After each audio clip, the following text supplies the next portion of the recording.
Bonjour à tous, voici une vidéo réalisée par vos professeurs d'SVT présentant quelques notions essentielles du programme de 3e.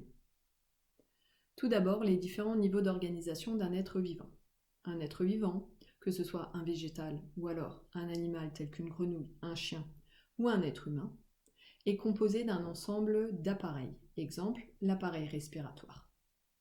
Chaque appareil est un ensemble d'organes, exemple les poumons, constitués de tissus qui assurent des fonctions spécifiques, exemple les échanges gazeux au niveau des cellules pulmonaires. Un tissu est donc un ensemble de cellules.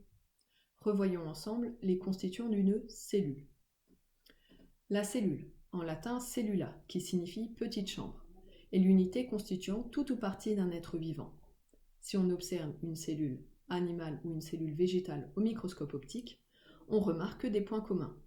Les cellules sont délimitées par une membrane plasmique, contiennent un cytoplasme dans lequel baigne le noyau. Une ou plusieurs cellules. Certains organismes sont constitués de plusieurs cellules. On dit qu'ils sont pluricellulaires. Exemple, la grenouille, avec le tissu de sa peau, ici visible au microscope optique, on voit bien plusieurs cellules jointives. Alors que d'autres organismes ne sont faits que d'une seule cellule. On parle d'organismes unicellulaires. Exemple, la paramécie ou la levure Saccharomyces cerevisiae. Et l'information génétique. A.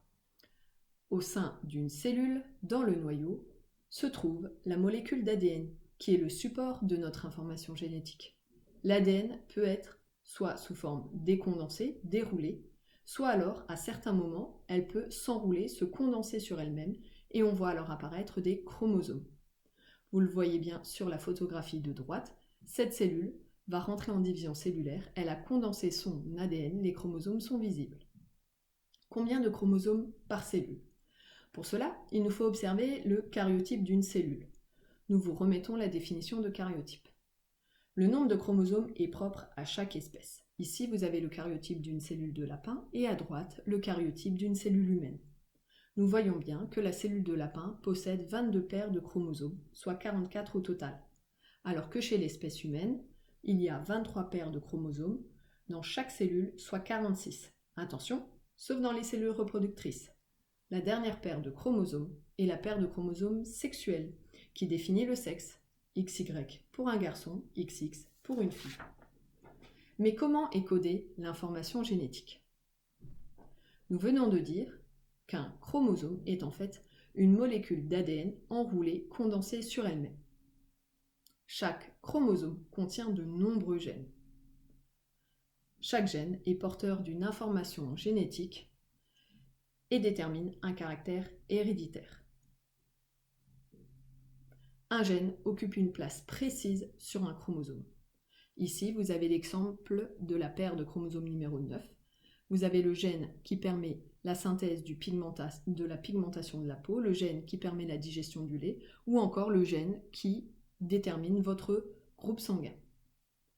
Attention, l'ensemble des gènes d'un organisme constitue donc son génotype et sera donc à l'origine des caractères d'un individu et donc de la réalisation du phénotype.